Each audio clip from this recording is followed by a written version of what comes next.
हमारे चैनल को सब्सक्राइब करें और बेल आइकन दबाना ना भूलें। कहते हैं बिहार में सब कुछ संभव है, जिसकी कल्पना देश दुनिया में शायद अजीबोगरीब मामला जिले में सामने आया। दरभंगा की धरती से 73 एकड़ जमीन ही गायब हो गया है। गायब जमीन और किसी का नहीं बल्कि दरभंगा के सबसे बड़े सरकारी अस्पताल डीएमसीएच का है। और मजे की बात यह है कि सरकार ने भी इसे खोजने की जरूरत नहीं समझी, मानो जैसे इस धरती से ही 73 एकड़ जमीन गायब हो गया हो। लेकिन देर से ही सही, दरभंगा के सांसद गोपाल जी ठाकुर ने इसे गंभीरता से लिया और इसकी खोजबीन भी शुरू कर दी है। सवाल अब वही है, आखिर यह जमीन गया तो गया कहाँ, और सरकार ने इसे खोजने की जरूरत क्यों नहीं समझी, जबकि दरभंगा महाराज ने दान में 300 एकड़ जमीन डीएमसीएच के लिए दिए थे। इसकी भी पुष्टि खुद सांसद गोपाल जी ठाकुर ने पार्लियामेंट के लाइब्रेरी के जानकारी के अनुसार मीडिया को दी है। दरअसल दरभंगा महाराज ने 1946 में दरभंगा डीएमसीएच अस्पताल के लिए 300 एकड़ जमीन के साथ साथ 6 लाख रुपए दान दिए ताकि दरभंगा की जनता को बेहतर चिकित्सा मिल सके। लेकिन बीतते समय के साथ डीएमसीएच को मिले जमीन भी सिकुड़ गया और अब जबकि दरभंगा के इसी डीएमसीएच परिसर में बिहार के दूसरे एम्स के निर्माण की घोषणा हुई और 200 एकड़ जमीन नए एम्स निर्माण के लिए निकालने की कवायद तेज हुई, तब डीएमसीएच के जमीन की नापी सरकारी स्तर पर की गई, जिसमें यह पाया गया कि दरभंगा डीएमसीएच के पास 300 एकड़ जमीन के बदले मात्र 227 एकड़ ही जमीन उपलब्ध है। मजे की बात यह है कि सरकार भी गायब हुए 73 एकड़ जमीन खोजने के बदले एम्स निर्माण के लिए 200 एकड़ जमीन में से 150 एकड़ में ही एम्स निर्माण करने के अलावा 77 एकड़ जमीन पर डीएमसीएच का विस्तार किया जाएगा। मालूम हो कि 200 एकड़ जमीन के बदले 150 एकड़ जमीन पर एम्स निर्माण के अलावा 77 एकड़ जमीन पर डीएमसीएच का नए सिरे से विस्तार की घोषणा खुद बिहार के मुख्यमंत्री नीतीश कुमार ने की थी।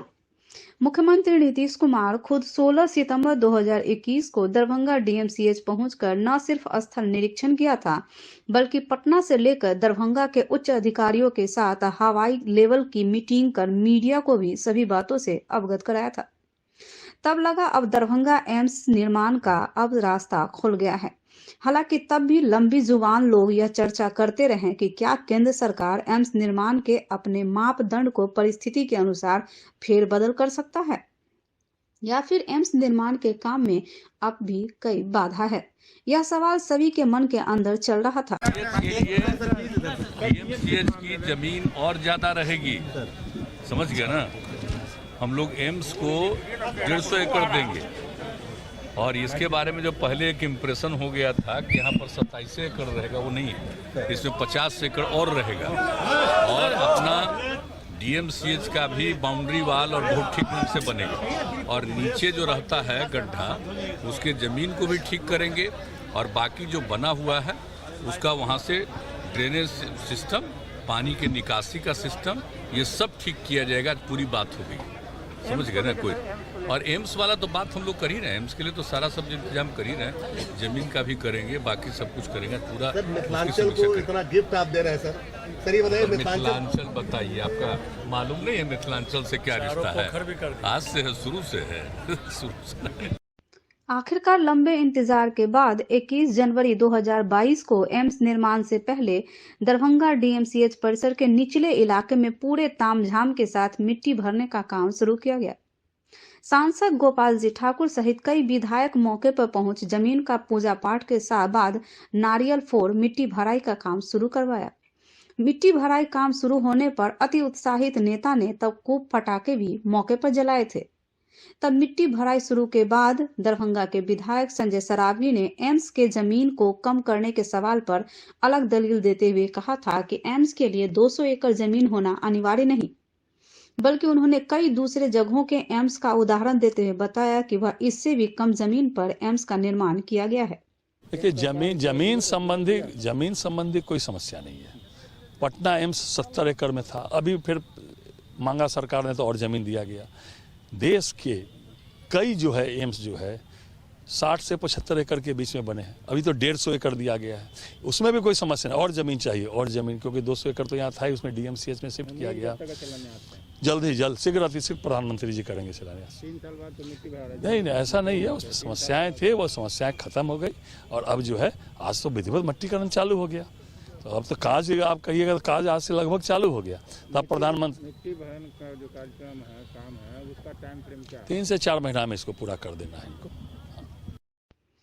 एक दिन में ही कुछ हाईवा मिट्टी गिराने के बाद एक तरफ जहां मिट्टी भराई का काम रुका और लोग फिर से एम्स निर्माण को हो रही देरी पर कानाफूसी कर रहे हैं, वहीं दूसरी तरफ दरभंगा के सांसद गोपाल जी ठाकुर ने न सिर्फ 73 एकड़ गायब डीएमसीएच की जमीन के खोजबीन में जुट गए, बल्कि एक बार फिर से उन्होंने पूरी 300 एकड़ जमीन खोज 200 एकड़ में एम्स के निर्माण की मांग के साथ साथ 100 एकड़ जमीन पर नए सिरे से डीएमसीएच अस्पताल के विस्तार की न सिर्फ मांग की, बल्कि सरकार से गायब 73 एकड़ जमीन को भी खोज निकालने की बात कही।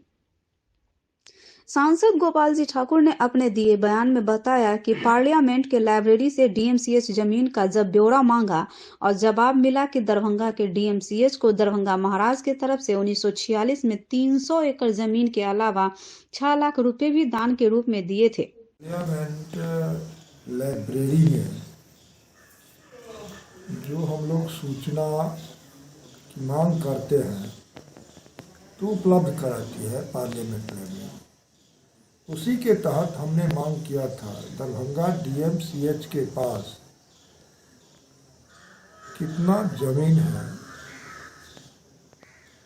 और डीएमसीएच के संबंध में सारी जानकारी उपलब्ध करा दें। उसी के तहत इसमें दिया गया दरभंगा डीएमसीएच के पास राज परिवार ने मेडिकल कॉलेज की स्थापना और विस्तार के लिए 6 लाख रुपये के साथ दरभंगा लहरियासराय के जुड़वा शहर के बीच 300 एकड़ प्रमुख भूमि दान की थी।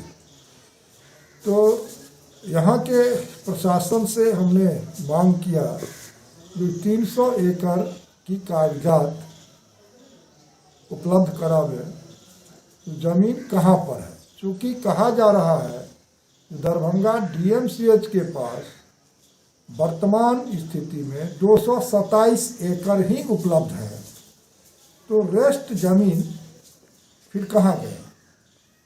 तो एज ए जनप्रतिनिधि के रूप में हम चाहेंगे जो एम्स की निर्माण 200 एकड़ में हो और 100 एकड़ में डीएमसीएच रह जाए। तो इसके लिए राज्य से माननीय मुख्यमंत्री कैबिनेट करके 200 एकड़ भेज चुके हैं भारत सरकार में, और देश के यशस्वी प्रधानमंत्री श्री नरेंद्र भाई मोदी अपने कैबिनेट से दरभंगा एम्स के लिए 1264 करोड़ की लागत से 750 बेड का यहाँ निर्माण हो और उत्तर बिहार के 22 जिला और नेपाल के 14 जिला और पश्चिम बंगाल के 6 जिला के लोग उपकृत हों, इसके लिए कैबिनेट कर चुके हैं। लाइब्रेरी से हमने मांगा तो उसमें डीएमसीएच के संबंध में दिया गया जो 300 एकड़ की जमीन 1946 में उपलब्ध करवाया गया, जो आपने कहा। और अभी जो दरभंगा में एम्स बनने के लिए मैंने जो प्रयास किया माननीय मुख्यमंत्री जी से मिलकर के, इसमें से 200 एकड़ जमीन उपलब्ध करावे एम्स के लिए, तो उन्होंने उपलब्ध भी करवा दिए और बिहार सरकार अपने कैबिनेट से 200 एकड़ कैबिनेट करके भेज भी दिया भारत सरकार को। लेकिन जब स्थल का नापी यहाँ के सरकारी महकमा में जो यहाँ के अंचलाधिकारी नापी करवा रहे हैं, सीआई, अमीन, सीओ सारे लोग, तो उसमें 227 एकड़ ही उपलब्ध दिखाया गया है। तो 227 एकड़ के अलावे का जो जमीन है वो आखिरी हम भी जानना चाहेंगे जो है क्या। तो इसके लिए दरभंगा के कमिश्नर साहब से हमने आयुक्त महोदय से कहा है जो जरा इसका आप कागजात दिखवावे जो वस्तु स्थिति क्या है। तो अब कुछ समय लगेगा, इसमें समय लगने के बाद आ जाएगा सामने विषय। उन्होंने भी 73 एकड़ जमीन गायब होने पर न सिर्फ हैरानी बल्कि सवाल खड़े करते हुए कहा कि जब महाराज ने 300 एकड़ जमीन दान में दिया, अब यहाँ मात्र 227 एकड़ जमीन कैसे हो गई। उन्होंने कहा कि सरकारी अधिकारी के नापी के बाद भी डीएमसीएच को मात्र 227 एकड़ जमीन मिलने की बात कही गई। ऐसे में उन्होंने पूरे मामले को बारीकी से जांच कर गायब 73 एकड़ जमीन को खोज निकालने की मांग सरकार से करते हुए एक बार फिर से 200 एकड़ जमीन में एम्स के निर्माण के अलावा बाकी 100 एकड़ जमीन पर डीएमसीएच अस्पताल के विस्तार की मांग की। वहीं एम्स निर्माण में रुक रुक कर हो रही बाधा से नाराज निवासी अमर राम ने इसे जनहित के लिए बेहद जरूरी बताया है। एम्स बनाने के फैसले पर सरकार की तारीफ करते हुए फिलहाल डीएमसीएच में मिट्टी भराई का काम न होना देख सरकार पर अपनी नाराजगी का इजहार करते हुए कहा कि जनता का किसी दिन गुस्सा भड़का तो सरकार को जवाब देना मुश्किल हो। बिहार में पटना के बाद दरभंगा जैसे जगह, जो दरभंगा भारत के मानचित्र पर अपने आप को आज खड़ा किए हुआ है, उस जगह पर स्वास्थ्य के बेहतरी के लिए और दरभंगा के आवाम के साथ साथ मिथिलांचल के 24 जिला के लोगों को और साथ साथ नेपाल तराई के लोगों के लिए एक स्वास्थ्य के क्षेत्र में बेहतर सुविधा हम देने का जो माननीय प्रधानमंत्री जी के द्वारा निर्णय लिया गया था कि दरभंगा में एम्स का निर्माण होना है और एम्स के निर्माण के कड़ी में दरभंगा वासियों के साथ साथ मिथिलांचल वासियों को एक काफ़ी बड़ी खुशी की बात आई।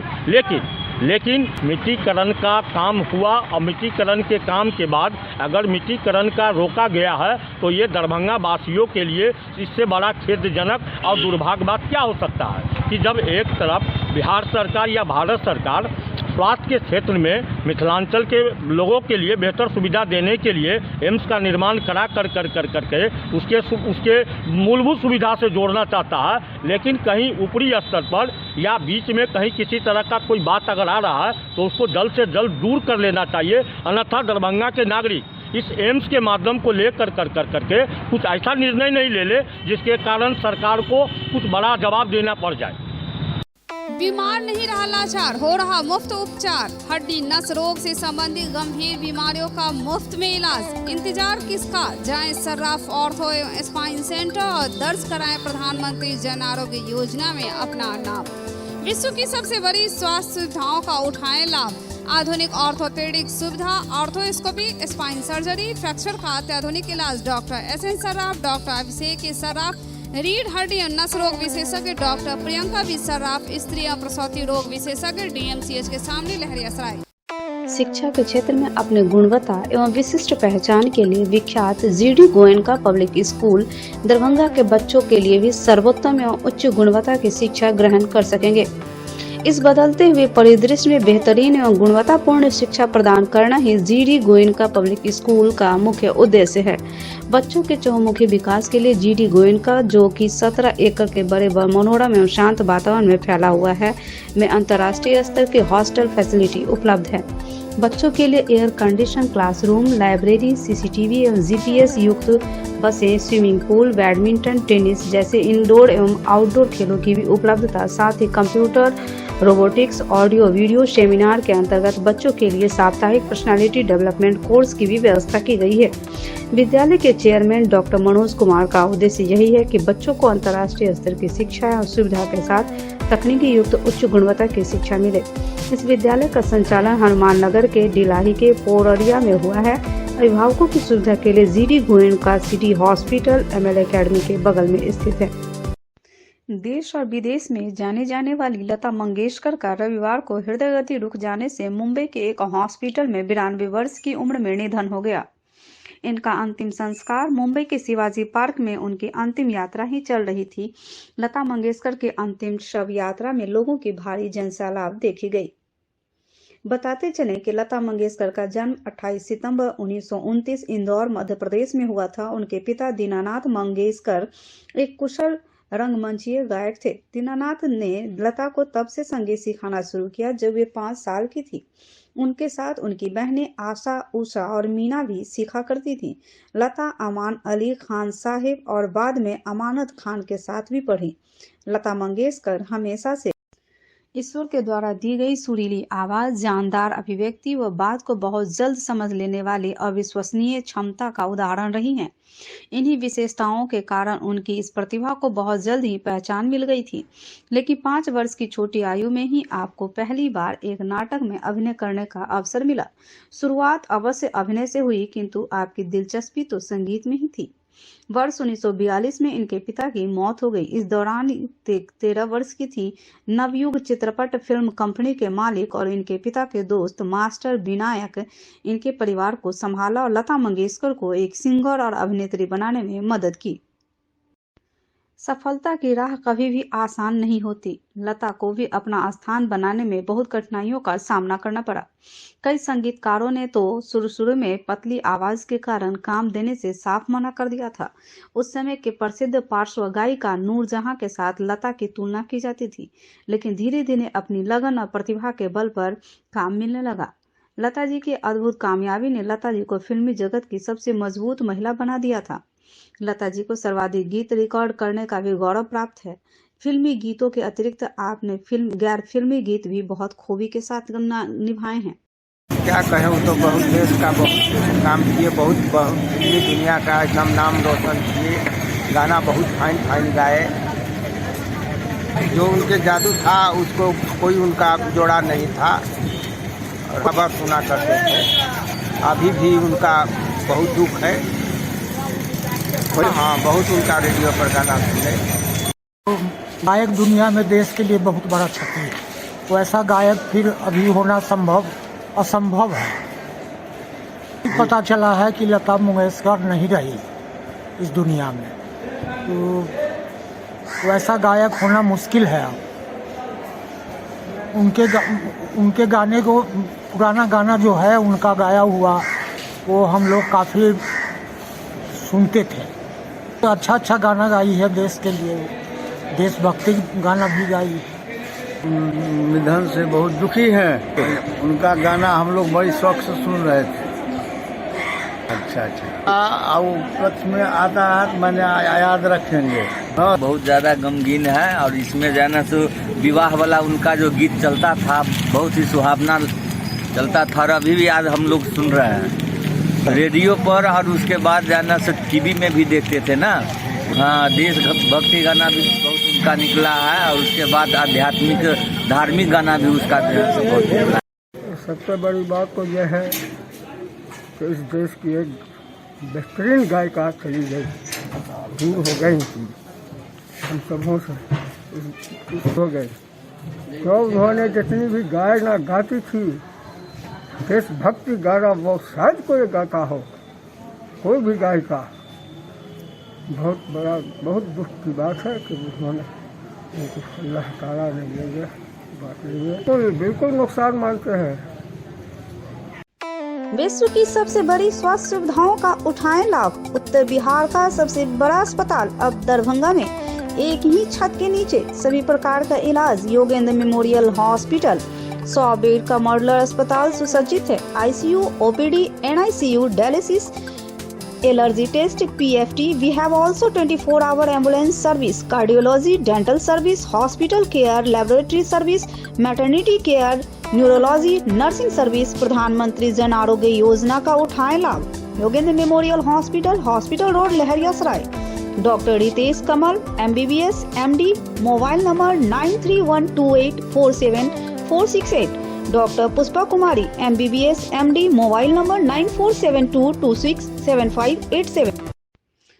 कोरोना गाइडलाइन को लेकर मुख्यमंत्री नीतीश कुमार ने वीडियो कॉन्फ्रेंसिंग कर वर्चुअल मीटिंग की, जिनमें उन्होंने नए गाइडलाइन पारित किए। कोरोना की स्थिति की समीक्षा की गई। कोरोना संक्रमण की स्थिति में सुधार को देखते हुए 8वीं कक्षा तक के सभी विद्यालय 50% क्षमता के साथ तथा 9वीं एवं ऊपर की कक्षाओं से संबंधित सभी विद्यालय एवं महाविद्यालय तथा कोचिंग संस्थान 100% उपस्थिति के साथ खुल सकेंगे। सभी सरकारी कार्यालय प्रतिदिन सामान्य रूप से खुलेंगे। केवल टीका प्राप्त आगंतुकों को ही कार्यालय में प्रवेश अनुमान्य होगा। सभी दुकानें, प्रतिष्ठान, शॉपिंग मॉल एवं धार्मिक स्थल सामान्य रूप से खुल सकेंगे। सभी पार्क एवं उद्यान प्रातः 6 बजे से अपराह्न 2 बजे तक खुलेंगे। Cinema hall, club, gym, stadium, swimming pool, restaurant एवं खाने की दुकानें आगंतुकों के साथ 50% क्षमता के साथ खुल सकेगी। जिला प्रशासन की पूर्वानुमति से सभी प्रकार के सामाजिक, राजनीतिक, मनोरंजन, सांस्कृतिक एवं धार्मिक आयोजन अपेक्षित सावधानियों के साथ आयोजित किए जा सकेंगे। विवाह समारोह, अंतिम संस्कार, श्राद्ध कार्यक्रम अधिकतम 200 व्यक्तियों की उपस्थिति के साथ आयोजित किए जाएंगे। सभी विद्यार्थियों को कोविड के कारण अभी भी सावधानी बरतने की जरूरत है। मास्क के उपयोग के साथ ही सामाजिक दूरी का पालन करना नितांत आवश्यक। उप विकास आयुक्त तनय सुल्तानिया द्वारा बताया गया कि प्रधानमंत्री आवास योजना के तहत जिला के 118 भूमिहीन लाभुकों को भूमि चिन्हित करते हुए उन सबों को आवास योजना का लाभ प्रदान किया गया। उन्होंने कहा कि इन लाभुकों में बेनीपुर प्रखंड के 27, बहेड़ी प्रखंड के 17, घनश्यामपुर प्रखंड के 15, किरतपुर प्रखंड के 28, केवटी प्रखंड के 9, मणिगाछी प्रखंड के 7, हायाघाट प्रखंड के 5, गौराबौराम प्रखंड के 4 तथा कुशेश्वर स्थान पूर्वी प्रखंड के 6 भूमिहीन लाभुकों को भूमि के साथ साथ आवास का लाभ प्रदान किया गया। लक्ष्मी सागर वार्ड 16 में बीती रात चोरों ने हाथ साफ कर लिया। जिस जगह चोरी की वह बालाजी एजेंसी नाम की गोडाउन थी, जहां से चोरों ने भारी मात्रा में दवाई, कंप्यूटर, सीसीटीवी कैमरे के सामान भी बरामद किए। बालाजी एजेंसी के प्रोप्राइटर ने बताया कि करीब 2 से 2.5 करोड़ का सामान चोरी हो गया है। जगह विश्वविद्यालय थाना क्षेत्र अंतर्गत आता है। इस चीज की जानकारी मिली हुई शराब की खाली बोतलें, बिस्लरी पानी की बोतल और 4-5 गिलास भी मिला। चोर ने दीवार तोड़कर पूरे गोडाउन का सामान ले गया। इसी उपरांत विश्वविद्यालय थाना पहुंच सनहा दर्ज करवाया ताकि इसकी उच्च स्तरीय जांच हो सके और चोरों की गिरफ्तारी तक पहुंचा जा सके। जो मकान मालिक का पुत्र हम लोग को फोन किया कि आपके यहाँ दीवार टूटा हुआ है, चोरी हो गया। आए शटर खोल के देखे तो कोई माले नहीं है। लगभग 2.5 करोड़ के लगभग का माल था। हम लोग का काम था रैकेट का, एबॉट हेल्थ केयर का, न्यूट्रिशिया का, यूनिचार्म का, सनराइज का, बेम्बिनो का, जिसका PediaSure, protein x, olive oil ये सब आता था। पूरा गोदाम भरा रहता था। इस गोदाम में आज के रेट में कुछ नहीं है, सारा माल खाली है। सर लक्ष्मी सागर में मेरा गोदाम है, उसमें चोरी हो गई है रात को, ठीक है, जिसमें दवा का आइटम सब रहता था, डिटॉल वगैरह था और एबॉट का। इसीलिए हम आवेदन के लिए आए थे। अब वो तो नहीं मालूम, गेट और ताला, ये दीवार टूटा हुआ है, गेट और दीवार टूटा हुआ है, उसी में देख सारा माल गायब है, सारा माल ख़त्म है। कुछ ने कंप्यूटर का सब ले गए हैं। सीसीटीवी तो होगी? सीसीटीवी भी ले गया। कितने का सामान चोरी था? लगभग 2-2.5 करोड़ का। उसमें डिटॉल का सामान आइटम है, move cream, Abbott health care, PediaSure और सिमिला के वगैरह ये सब।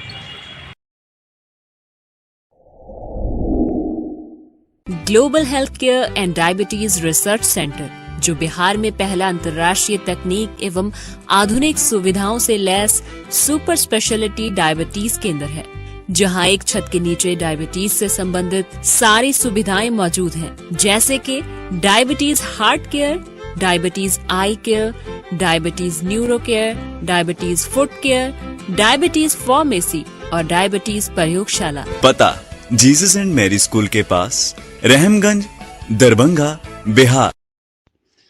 मां सरस्वती विद्या की देवी भव्य पूजा अर्चना के बाद रविवार को मां प्रतिमा का जल प्रवाह किया गया।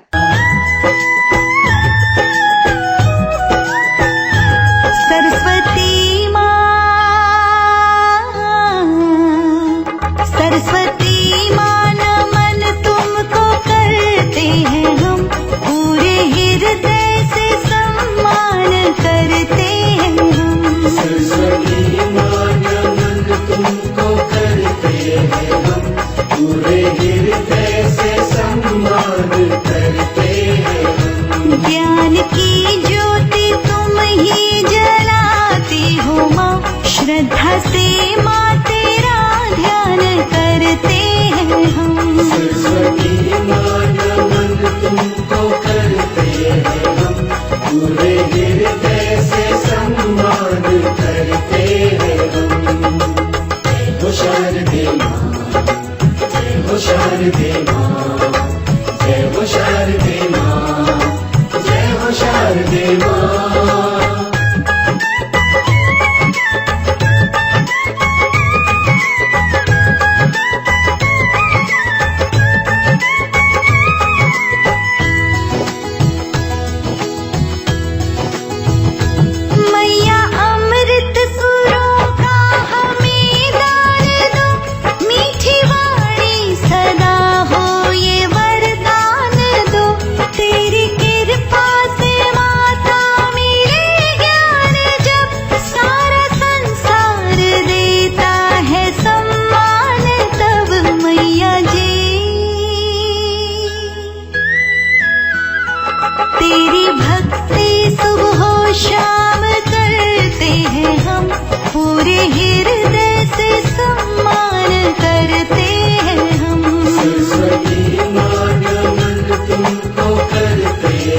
शारदे माँ, जय हो शारदे माँ, जय हो शारदे माँ।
शारदे माँ,